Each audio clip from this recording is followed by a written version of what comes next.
अज्ञान की दो शक्तियां हैं, एक है आवरण और दूसरा है विक्षेप।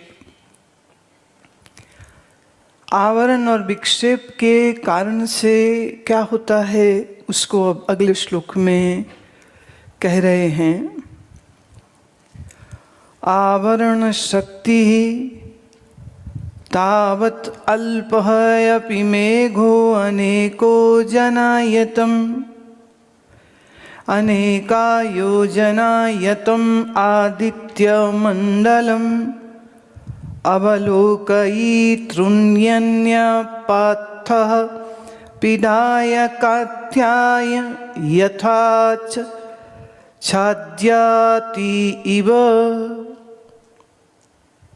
पहले इतने बात को समझिए कि जो आवरण मतलब ढकने की जो शक्ति है, इससे होता क्या है। वो कहते हैं ऐसा समझिए कि एक बादल का छोटा सा टुकड़ा आया, ऐसे अनेक योजनम यतम आदित्य मंडलम, ऐसे तो अनेकों मील दूर, कितने बोले अनेक योजन। ये एक पुराना हिसाब होता था गणना का, जैसे आज किलोमीटर्स और माइल्स चलते हैं, तो ये पुरानी गणना का तरीका जिसमें योजन चलता था। कितने हजारों योजन दूर सूर्य है, और बादल अगर कहें तो पृथ्वी के बहुत नजदीक है। दूर आदित्य है, सूर्य है, बादल नजदीक है, पर ये जो बादल पर्दे की तरह आया तो हमारी आंख को सूर्य दिखना बंद हो गया। सूर्य का आकार कितना है?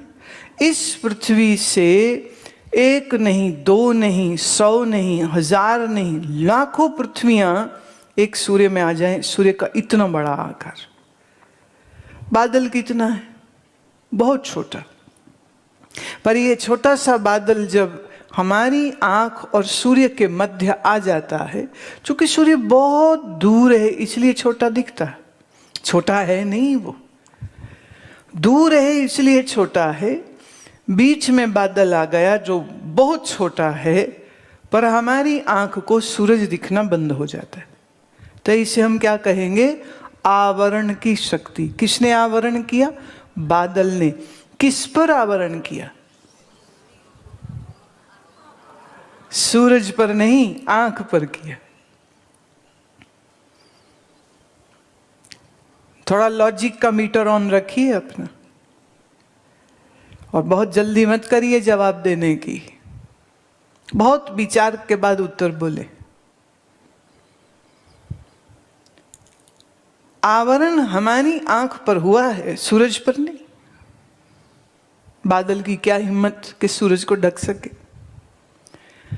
लेकिन हमारी आंख और सूरज के मध्य जब बादल आ जाता है तो सूर्य फिर दिखना बंद हो जाता है। आवरण की शक्ति। पिध्याय कात्याय, उसने क्या किया है? उसने हमारी दृष्टि को रोका। बादल ने एक्चुअली आंख को नहीं ढका है, आंख के ऊपर आकर थोड़ी बादल बैठ गया, पर हमारी दृष्टि के मध्य में वो एक ऑब्स्ट्रक्शन बन करके आ गया। यथा छाद्यति इव, ऐसे ऑब्स्ट्रक्ट करता है कि जैसे आम आदमी सब यही बोलते हैं कि बादल ने सूरज को ढक लिया। कहने में यही आ रहा है, आप सबने भी यही बोला कि बादल ने सूर्य को ढक लिया, जबकि सूर्य को नहीं, हमारी दृष्टि को ढका। आंख को भी नहीं ढका है। आंख में थोड़ी बादल घुस गया, पर हमारी दृष्टि अवरुद्ध हो गई। दूसरा एग्जाम्पल देते। तथा अज्ञानम प्रच्छिन्नम अपि आत्मानाम अपरिच्छिन्नम अस्मासारिणम अवलोकयितृबुद्धि पीडाय कात्याय छाद्यति इव तादृशं साम अर्थयम्। सूर्य सीमित है, पर आत्मा असीमित है।